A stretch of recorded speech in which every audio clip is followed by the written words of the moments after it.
aujourd'hui c'est mercredi et parce qu'on s'ennuie un petit peu, parce qu'on ne peut pas sortir, eh ben, j'ai décidé de vous proposer une recette de pâte à modeler qu'on peut faire à la maison assez facilement avec les ingrédients que vous voyez là. Alors ici j'ai du colorant alimentaire qui est superflu, vous n'êtes pas obligé d'en utiliser si vous n'en avez pas.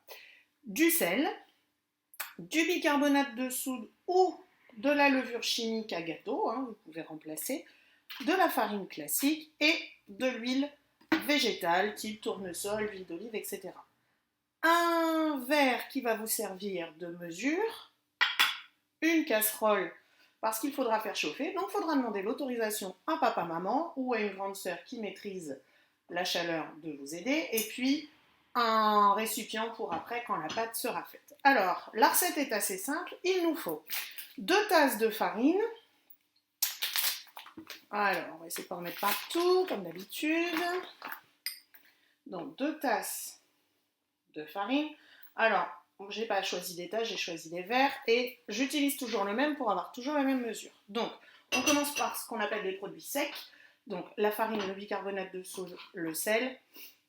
On ajoutera ensuite seulement les produits liquides. Donc, 2 tasses de farine. En voilà une. Il faut essayer de doser de façon à ce que vous ayez 2 fois la même chose, bien sûr. Dans un verre transparent, c'est beaucoup plus simple. Donc, 2. Ensuite, une demi-tasse de sel. Donc, c'est pour ça que j'utilise toujours le même récipient, pour que ce soit plus facile à mesurer. Donc, moitié de sel. Attention, pensez à demander l'autorisation à maman de vider la salière, sinon elle ne va pas être très contente. Donc, voilà. 2 tasses de sel. Et ensuite, une cuillère à café de bicarbonate de soude. Et là, j'ai un énorme doute quant à ma recette.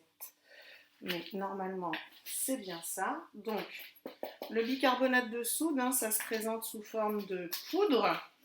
Vous pouvez également l'utiliser pour faire la lessive ou même pour vous laver les dents, ça peut être utile. Il suffit de regarder sur internet, vous trouvez des recettes assez simples. À propos de ça, j'ai quand même vérifié mon histoire de recettes. Donc pour l'instant, tout va bien. Donc, on a dit une cuillère à café, non, 2, décidément. 2 cuillères à café de bicarbonate de soude. Donc voilà la quantité. Donc 1, 2.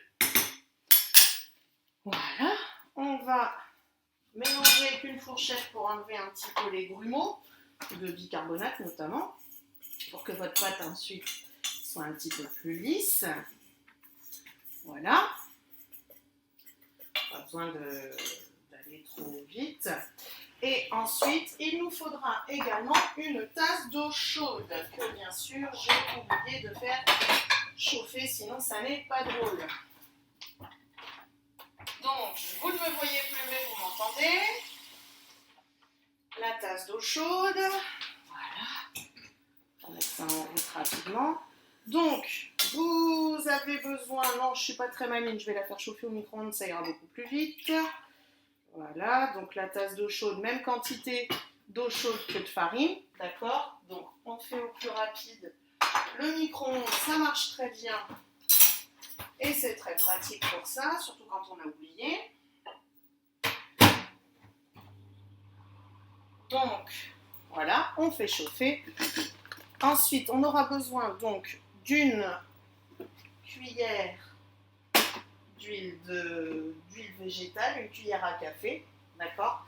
Et puis, si on veut ajouter quelques gouttes de colorant, on peut le faire soit tout de suite et la pâte, elle va cuire, enfin chauffer en étant colorée, ou alors on attend et on met le colorant après quand la pâte est prête.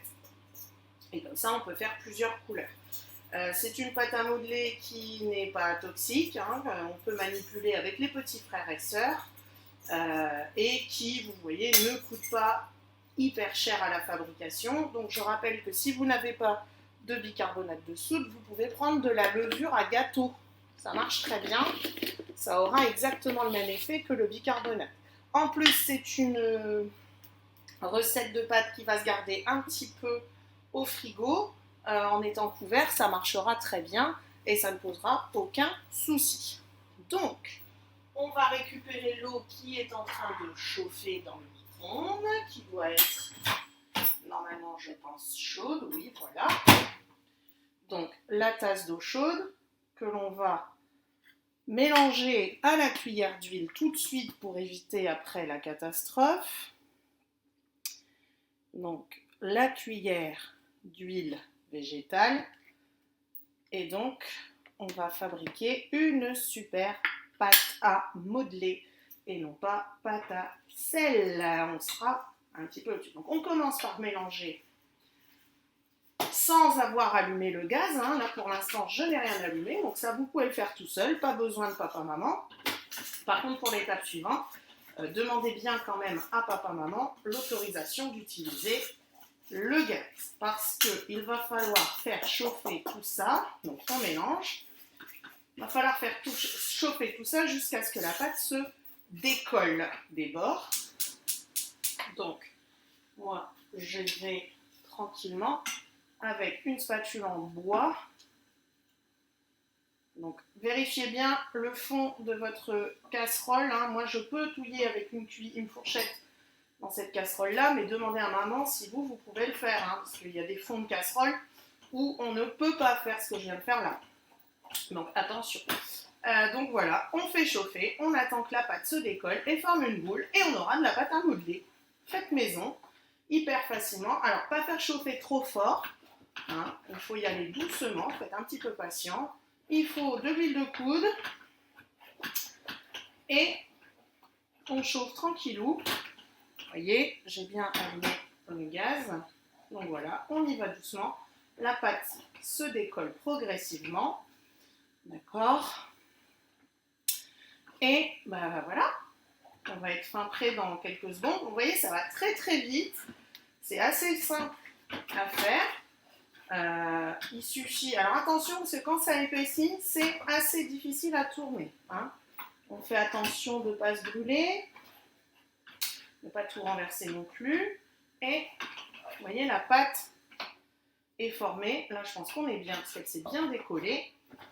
Et ça a attaché un petit peu dans le fond, mais ça, c'est normal. Et voilà, on a de la pâte à modeler pour un petit moment qui va durer et qui va se conserver au frigo. Voilà. Donc, attention à cette partie-là, parce que c'est chaud, effectivement. Ne mettez pas ça n'importe comment.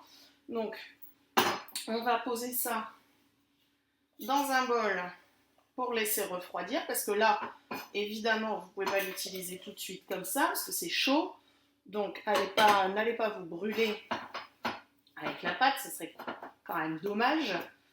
Mais... Donc, j'ai fait ma petite coupure. Alors ici, j'ai mélangé du jaune tout seul. Ici, j'ai mélangé du rouge tout seul. Ici, j'ai mélangé jaune et rouge, ça me donne un orange. Et ici, je voulais faire un vert, mais le bleu n'a pas l'air terrible. Donc, on ajoute le colorant sur la pâte. D'accord, on ne peut pas tout tomber dedans, cochon. Donc on ajoute petit peu par petit peu le colorant, on le malaxe à la pâte, et donc au fur et à mesure de malaxer, la pâte va prendre la couleur que vous avez choisie. Alors oui, ça cochonne les mains, mais c'est pas grave. Voilà, ça nous occupe une bonne dizaine de minutes. Ça nous fait une activité pour s'occuper en ce moment, ce qui est pas mal. Et puis, après, de toute façon, on obtient des pâtes de couleur, qui nous plaisent ou pas, et qui peuvent se garder donc au frigo dans une boîte qui ferme, et puis qu'on peut réutiliser à l'infini, puisqu'il n'y a pas besoin de la cuire, vu que c'est de la pâte à modeler. Voilà, écoutez, je vous souhaite un bon et joyeux confinement. En ce moment, c'est peut-être pas la joie, mais voilà, on trouve à s'occuper comme on peut. J'espère que vous allez vous amuser avec cette petite pâte à modeler avec vos frères et sœurs. N'oubliez pas de demander à papa, maman ce qu'ils en pensent. N'allez pas vider les placards, ce serait quand même dommage de vous faire enguirlander pour ça. Et puis, bon mercredi après-midi à tous.